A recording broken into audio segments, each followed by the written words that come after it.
अस्सलाम वालेकुम, welcome to मेरे बिट फार्म पाकिस्तान। ये हमारे इरशाद भाई हमारे काफ़ी पुराने एग्रीमेंट मेंबर हैं।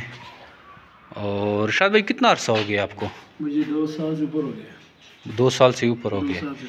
और मुतवातर माल ला रहे हैं। हाँ, अभी ये मीट पे शिफ्ट हो गया है और ये मीट का अच्छा खासा स्टॉक लेके आए हैं। ये वो उस साइड पे मेल पड़े हुए हैं। ये बाकी हमने पिंजरा खाली किया हुआ था मीट वालों के लिए। और ये तकरीबन हाफ केज इसके माल से भर गए, ये आप देख सकते हैं। और मीट के एग्रीमेंट का आपको पता है, 600 रुपये फ़ीमेल और 400 रुपये मेल लिया जाता है। आप भी आइए जो मेरे बिट फार्म पाकिस्तान के साथ एग्रीमेंट करें और आसान कारोबार का आगाज़ करें।